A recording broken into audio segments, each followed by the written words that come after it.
says something is in vogue? Who gave that rule? Have a life outside your spouse.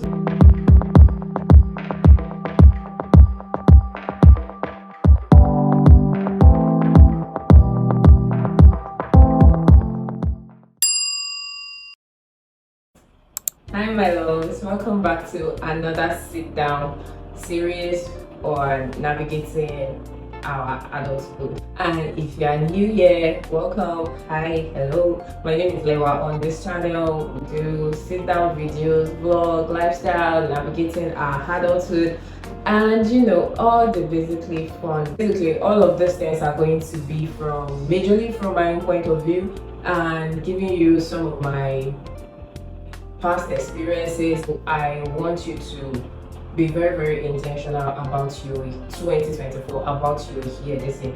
So I think I'm just going to make this a follow-up video regarding the video that I made last. If you haven't seen that, I'm definitely going to link it either below or somewhere right here. As a matter of fact, I don't even know what I want to name this video. I don't have a title for it yet, but I'm basically just showing up. You fall in this category. Take it from me, as a recovering people pleaser, it takes a lot of work and intentionality to get here, but do not fret. I feel like if we come out more individually, come out and talk about our experiences more, it gives a whole lot of people avenue to know that they are not alone, to know that there are solutions to these things.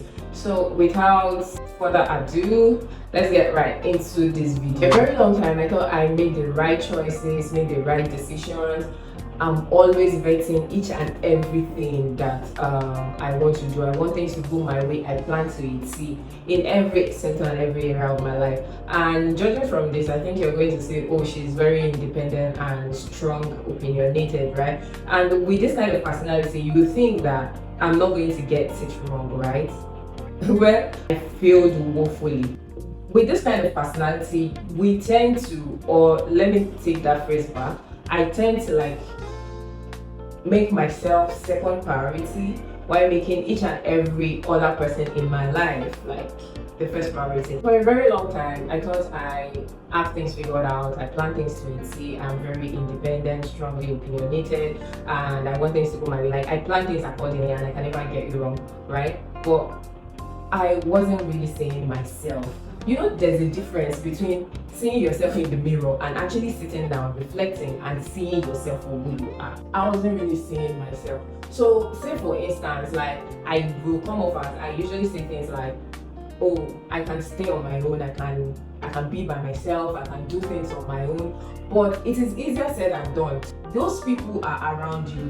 The chances, the avenue, or the circumstance does not arise where you can actually put yourself to a test and you would come to the end of yourself knowing that, oh, you can stay all by yourself. For a very long time, I've always thought that, oh, I can stay all by myself. If the time comes, then it's going to be easy for me. But I failed woefully. When the time came, I couldn't stay all by myself. And then it looked like I lost myself, I lost my own essence. And then I just had to trace my step back. You know, it's a different thing when you have friends around you, you have family, you have your spouse or your partner, your loved ones, you have your mom, you have your dad, and then you're always like, oh no, when the time comes, I am always going to be, I know how to navigate my way and I can stay by myself. But when the time came, I couldn't stay all by myself. It became a problem. In fact, it was a big part of something that I needed to tackle. I didn't know how much of a problem that was for me till I had to tackle that part of me. Because I wasn't seeing myself, I wasn't really understanding myself. I just had this idea of, oh yes, I know that I am very, very independent. I know that I can get things done my way. I know that what I want is what I want to go for, all those kind of things. But when it came down to it and there was nobody by my side, not to say that, oh, they are dead or oh, they lost it, but it will definitely come to a stage in your life where you need to be alone, sis. And that takes me to our very first point in this video. I mean a whole lot of people might want to disagree on this particular notion, but I strongly, I cannot emphasize it enough. I strongly believe that as a female, before you consider getting married, you should at least have the freedom you should at least try to live alone. Yes, I said it. Don't come for me, don't come for me, don't come for me. I mean, this, I understand that not everybody have the luxury of staying by themselves, not everybody have the luxury of living alone, but if you can, I strongly believe that you should. Because first, this gives you time to know you, this gives you time to understand who you are as a female. Now, not as a human, as a female. This gives you time to understand yourself more, to be in tune with yourself, to know your likes and your dislikes, to understand the rhythm of your body, the rhythm of your essence, if you understand what I'm talking about. But it's fine if you don't have the capacity or you don't have the luxury of, living alone. This can still work, because whether you are in your parents' house or you are living off someone or something like that, there is still something that's called me time. Now, this takes me to my second point. Create a me time for yourself. I'm begging you, create a me time for yourself. This year, make it a point, make it a necessity that you have a self-care time for yourself. Make it a routine that you have a me time for yourself. You can label it anything you want to call it, anything. You can label it Rebecca me time. I don't know where Rebecca come from, but if you are in Rebecca and you are watching this right now, shout out to you. You can name it anything. You can name it Adelewa. For instance, you can name it Adelewa self-time, self-care time, things like that. Create a day out of 7 days and make that your me time day, your self-care day. Now, self-care is kind of like intertwined into the me time. I know that you're definitely going to be like, oh yes, self-care, yes. But sis, when you understand the essence of your being, you will know that self-care is part of actually getting to know yourself, is part of the reason why you are you. These are the core essence of prioritizing yourself. For you having a self-care time to yourself, for you having a me time to yourself, having a self-care routine to yourself, these are the core essence of you getting to meet you. Basically, create a routine that works for you, where all you got to do is just, maybe light some candles, maybe just probably paint, maybe just sit down with yourself and just fantasize. Daydreaming is free, it costs nothing. Maybe you are not where you want to be currently, and then you daydream onto the next phase, the next level of your life. It is free. That is a me time for yourself. An actual relaxation where you put on your face mask, you put on your body shower, the most lovely scented body shower you love. Listen, I want you to try this out. Get a body shower that you really love, the scent. Incorporate that into your skincare routine. Maybe nighttime, maybe daytime. Incorporate that into your routine. Now, label your self-care day, your me time day, and see how flourishing and how excited and how pampered you will feel like literally anything, and how pampered you will feel, like from lathering the soap on your body, to you moisturizing your skin, to you lighting your candles or burning incense, or just spraying your favorite perfume. Expensive, you can stay within budget and all of that. Now that takes us into the next point on how to prioritize yourself more. Prioritize in being alone. Prioritize in saying no as many times as possible. Saying no doesn't mean you are selfish, neither does it make you look like a bad person. Be comfortable in being alone. And I know not so many people have the luxury of these things, and not so many people are staying alone currently.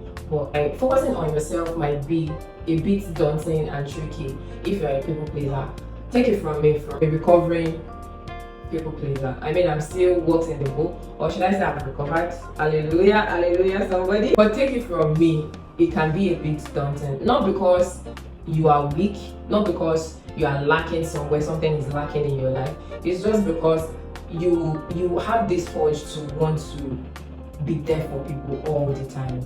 And when you can't say no, that is a sign that you are people pleasing. Also, when you can't say no, if you find yourself that you barely say no to things, gradually you slip away from your actual self. Gradually you get burnt out. You lose the core essence of you, of what it takes being you.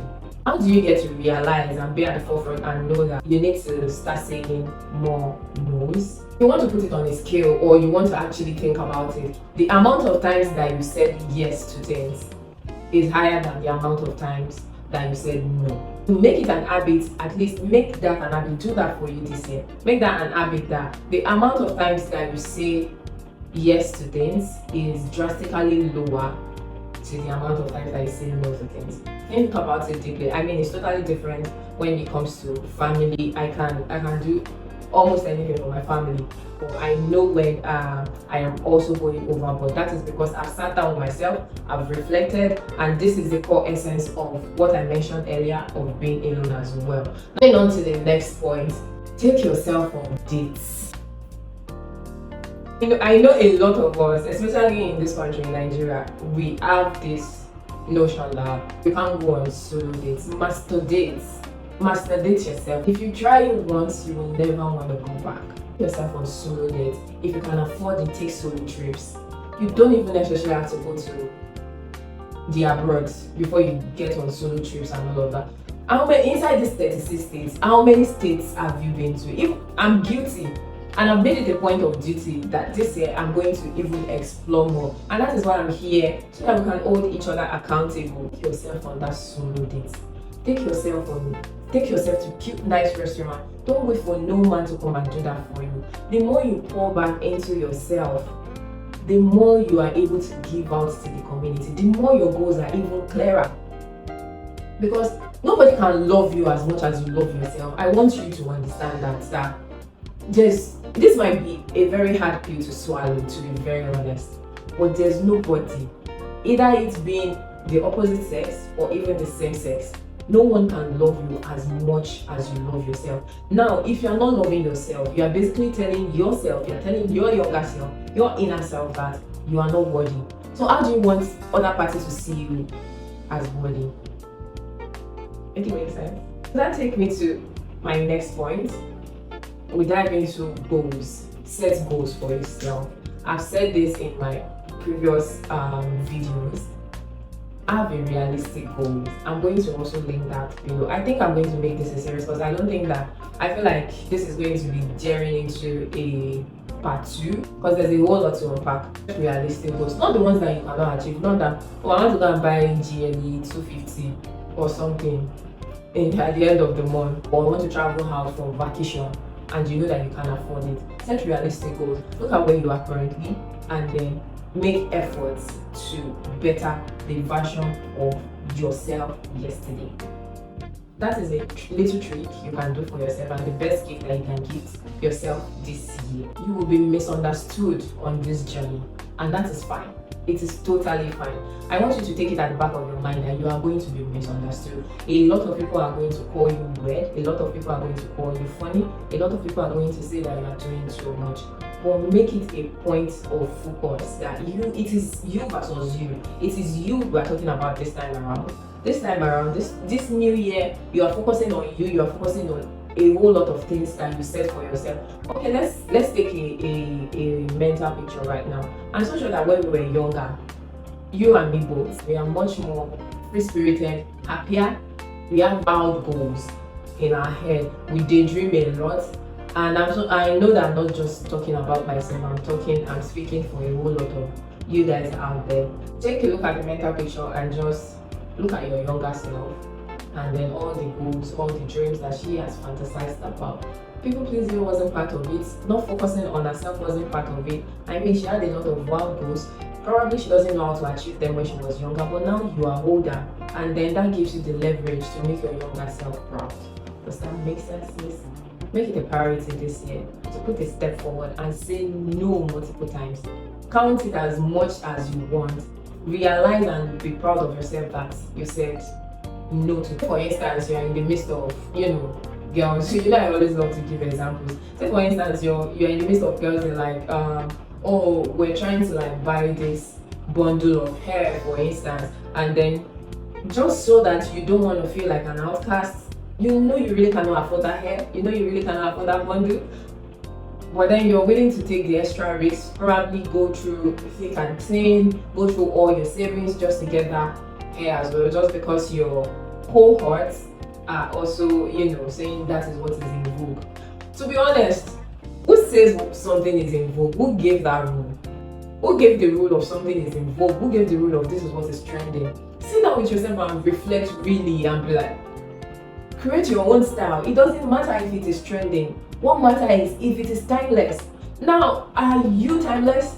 Are your goals timeless? Is there a timestamp to your goals? Focus and work on your goals. You need to have a life outside your spouse. Now, if you have a partner, you need to have a life outside your spouse, outside your friends, outside your girlfriends. You need to have a life outside them. Now, how do you create that life for yourself? It is by having a me time. It is by focusing on your goals. It is by having to prioritize your needs, knowing when you need to pour into yourself. It is by getting to know yourself more, taking yourself on dates, doing the things that you really want to do. Let me tell you some of my secrets that I find really pleasing. I label my me.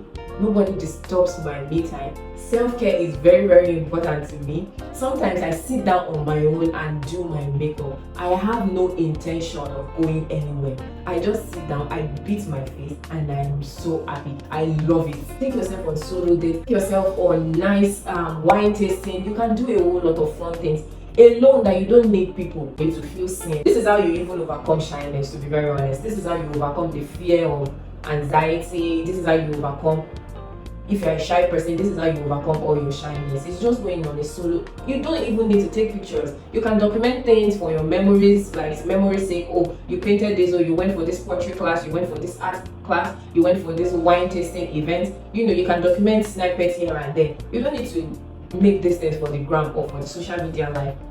This is how you overcome all your insecurities gradually. I've said, no human can complete you. Write your goals and be realistic about it. Always learn to say no. Always learn to say no. What I do when I'm being asked or get to ask to do some uncomfortable things, especially have to even be uncomfortable, it's just that when you call me or you ask me for certain favors, you ask me for certain things, and then it clashes with me, I check in back with myself, and then I just be like, do I really need to do this now? Do I really need to take that phone call now, or do I really need to go out of my way? Is it worth it? I kind of like wait, and I'm like, okay, it won't hurt me to say no. Will it hurt me if I say yes? Am I going out of my way? Am I overly stretching myself if I say yes to this thing? Am I going overly out of my comfort zone if I say, yes, let's go ahead and do it? This is how I weigh the options, and this is how I've been able to gradually redirect my footsteps back into myself and get to know myself more. This is how I've been able to overcome people pleasing over the years. This is how I've been able to be safe and be secure in my own space, in my own being, so that I don't get burnt out.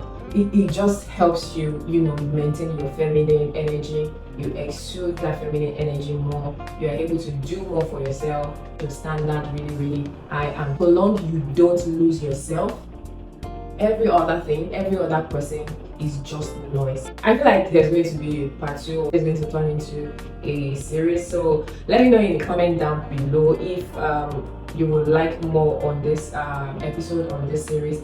And we've come to the end of this video. We're going to be wrapping it up. If you haven't subscribed yet, if you're not a subscriber yet, do so well and subscribe to the channel. We always have fun on this channel. It's always a good time. It's always a fun, jolly time. I've really realized that a lot of you all are not subscribed to this channel, very, very honest. And we are growing, guys. We're growing. Join the family and grow with us. I cannot wait to catch you guys on my next episode.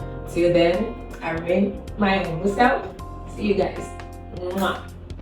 Bye.